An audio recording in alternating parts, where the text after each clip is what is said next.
अच्छा, ये वैक्सीन तो अभी आई। हाँ। पिछले 100 साल पहले, 150 साल पहले, उससे पहले क्या था? उससे पहले मौत थी। I am not exaggerating. आज से 100 साल पहले ना हर 2 में से 1 बच्चा 5 साल की उम्र तक पहुंचने से पहले मर जाया करता था। और यह वो डेटा जिसमें इम्यूनाइजेशन, वैक्सीनेशन की मदद से हम लोग 5 साल से पहले मरने वाले बच्चों की जो दर है उसको इतना नीचे लेकर के आ पाए। 100 साल पहले तक ना एलोपैथी वाले कोई एक्सीडेंट होता था ना, दूध चढ़ाया करते थे। केवल दूध ही नहीं चढ़ाते थे, मरकरी चढ़ा देते थे, बकरी का खून चढ़ा देते थे। तो खास बात क्या मालूम है, उस टाइम के सो कॉल्ड एलोपैथी वाले खून को गंदा बोल करके बहा भी देते थे, लीच से खून निकलवाते थे, डायरेक्ट खून निकलवाते थे। और मालूम है आजकल ये प्रैक्टिसेस कहाँ देखने के लिए मिल रही हैं? खून को गंदा करने में सबसे बड़ा रोल प्ले करते हैं। लीच थेरेपी कैंसर में इस्तेमाल होती है, सूजन में इस्तेमाल होती है, दर्द में इस्तेमाल होती है। ये पेपर लैंसेट ने पब्लिश किया इसी साल कि केवल पिछले 50 सालों के अंदर में हमने वैक्सीनेशन से 15.5 करोड़ लोगों की जान बचाई है। अब यूट्यूब पर लॉन्ग वीडियोस रोजाना आएंगे। अगर आपको ये लगता है ना कि क्या ही हो जाएगा, मैं तो अपने बच्चे को वैक्सीन लगवा लूंगा, मैं तो समझदार हूँ और मैं अगर अपने बच्चे को वैक्सीन लगवा लूंगा तो फिर मुझे तो कोई प्रॉब्लम नहीं होनी चाहिए, तो आपके लिए एक नया कॉन्सेप्ट है और उस कॉन्सेप्ट का नाम है हर्ड इम्यूनिटी। ऐसा नहीं है कि आप अपने बच्चे को वैक्सीन लगवा लेंगे तो भी आप पूरे तरीके से सुरक्षित हैं, क्योंकि इम्यूनिटी या इम्यूनाइजेशन जो है वो पॉपुलेशन के लेवल पे काम करता है। जब एक मिनिमम नंबर ऑफ लोग वैक्सीन लगवा लेते हैं तब आपकी पूरी की पूरी जो पॉपुलेशन है वो क्या हो जाती है, उसको इम्यूनाइजेशन मिल जाता है पॉपुलेशन के लेवल पे, और उसको हम हर्ड इम्यूनिटी कहते हैं। इसका मतलब है कि अगर कहीं कोई व्यक्ति वैक्सीनेशन लगवाने से मना कर रहा है, इनकार कर रहा है, तो उसका एक बहुत छोटा सा सबसेट आपके बच्चे को वो बीमारी होगी इसकी संभावना को भी बढ़ाता चलता है। ध्यान रखिए कि ये सारी की सारी डिजीजेज प्रिवेंटेबल डिजीजेज में से आती हैं जिनको प्रिवेंट किया जा सकता है इम्यूनाइजेशन के जरिए। और जो हमने किया है पिछले 100 साल के अंदर में लगभग हर बीमारी को, चाहे वो डिप्थीरिया, स्मॉल पॉक्स, ये सारी जितनी भी हैं, इनको हम ऑलमोस्ट 90% तक कम कर चुके हैं। स्मॉल पॉक्स जैसी चीज़ों को तो हम इस दुनिया से ख़त्म कर चुके हैं।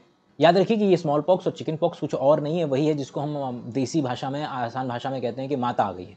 और उन माता का नाम है शीतला माता, जो कि स्पेसिफिक है आपके स्मॉल पॉक्स के लिए। अच्छा, दूध चढ़ाने में भी 56 साल रिसर्च करी। पहले शुरू में 1 लीटर दूध चढ़ा देते थे, फिर रिसर्च कर करके 1.25 लीटर पे आए, फिर आधा लीटर। बाद में रिसर्च पेपर था क्या लिखा इन्होंने कि इतना दूध चढ़ाना सेफ है। आप बताओ, मतलब दूध चढ़ाना खून की जगह इट्स इंटेलिजेंसी। हाँ, और वही बात आगे चली कि इतना डाला जा सकता है। फिर हम और आगे बढ़े, पता चला कि नहीं, इसको जो कॉम्पोजिशन है वो आपका बिल्कुल अलग है। उसी चीज़ को आगे बढ़ाते हुए आज की तारीख में हम कोई भी व्यक्ति जब किसी पर्टिकुलर कंडीशन में हमारे पास आता है तो हम उसको 0.9% सलाइन का सॉल्यूशन जो है वो चढ़ाते हैं। क्योंकि उसी ट्रेजेक्ट्री में चीज़ें ट्राई की, बदलाव एजुकेटेड गैस, चीज़ें ट्राई की, बदलाव एजुकेटेड गैस करते करते आज हम यहाँ तक पहुँचे हैं। एक्चुअल में modern pathy trial and error method पे टिकी हुई है। Hit and trial method, trial and error method एक टूल है।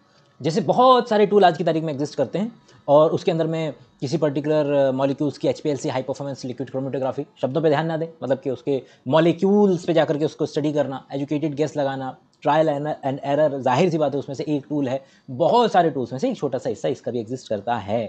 ट्रायल करो। अच्छा, कितनी ऐसी दवाइयां एलोपैथी की जो अब फेल हो चुकी हैं, जो पहले बड़ी जोर शोर से आई थी, जैसे पेनिसिलिन, कुनैन, कितनी इनकी दवाइयां फेल हो जाती, एंटीबायोटिक। अब देखिए वही बात है कि ये कहना कि दवाइयाँ फेल हो जाती हैं और इनको कुछ आता नहीं है, क्योंकि हमें केवल ये नहीं पता है कि दवाई क्या थी, किस तरीके से काम करती थी, हमें मॉलिक्यूल लेवल पर ये भी पता है कि वो फेल कैसे हुई। पेनिसिलिन का एग्जांपल ले लेते हैं। पेनिसिलिन जब मिली थी तो वो हिट एंड ट्रायल मेथड से मिली थी। आज साइंटिस्ट जो हैं वो लैब के अंदर में बैक्टीरिया पे काम कर रहे थे, तो बैक्टीरिया के आसपास देखा कि एक ऐसी जगह है जहाँ पर एक फंगस उग रहा है और उसकी वजह से बैक्टीरिया जो है उस फंगस के आसपास नहीं उग पा रहा है। और फिर धीरे धीरे खोज हुई, पता चला कि वो पेनिसिलिन नामक एक पदार्थ निकालता है, उसका इस्तेमाल करना शुरू किया गया। लेकिन जैसे जैसे हमने इस्तेमाल करना शुरू किया तो पता चला कि नहीं, लोग जो है पेनिसिलिन से वो पर्टिकुलर बैक्टीरिया मर नहीं रहे। स्टडी आगे बढ़ी, अब हम और ज़्यादा मॉलिक्यूलर नेचर पर जाकर के घुस करके हमने पता लगाया कि ये फला स्ट्रक्चर जो है पेनिसिलिन का है, उसमें इतनी रिंग होती हैं, 2 रिंग्स होती हैं। एक रिंग जो होती है बीटा लैक्टम रिंग होती है।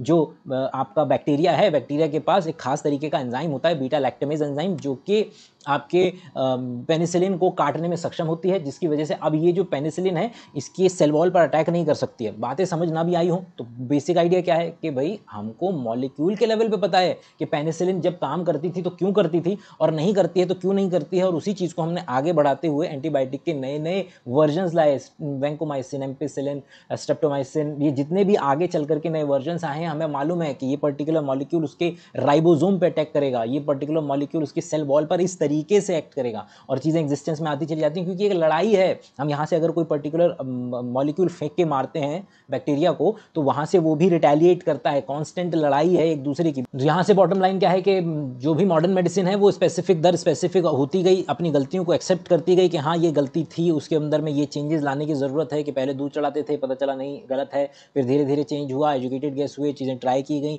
और आज हम 0.9% NaCl जो है वो चढ़ाते हैं। आप मुझे बताओ, किसी को टीबी हो जाए, उसका कितना बुरा हाल हो जाता है। भारत के अंदर में टीबी को लेकर के जो एक मेन आइडिया निकला था वो ये कि किस तरीके से लोग अपनी जो दवा का जो कोर्स है वो पूरा नहीं किया करते थे, जिसकी वजह से क्या, आपने अगर ऐड देखे होंगे अमिताभ बच्चन जी के भी, कि अगर आप टीबी का कोर्स जो है वो पूरा नहीं करते हैं तो जो बीमारी है वो लाइलाज हो जाती है, जो कि आसान भाषा में वो बोल रहे हैं कि जो बैक्टीरिया है वो आपका रेजिस्टेंट हो जाएगा, माइकोबैक्टीरियम ट्यूबरक्लोसिस, और उसको मारना और भी ज़्यादा मुश्किल होगा। तो इंडियन सिस्टम ने जो एक मुहिम निकाली वो डॉट्स की मुहिम थी, जिसके अंदर में आपको कॉम्बिनेशन ऑफ ड्रग दी जाती थी और मेक श्योर किया जाता था कि आप वो पर्टिकुलर ड्रग खत्म करें, ले, और ताकि उस टीबी को जो है वो खत्म किया जा सके। So I will ask you to download Bioshala app, जिसमें आप 250 रुपये का कोर्स खरीद सकते हैं, उससे मुझे पैसा मिलेगा, आपको साइंस की लंबी बातें मिलेंगी और चैनल ग्रो हो सकेगा।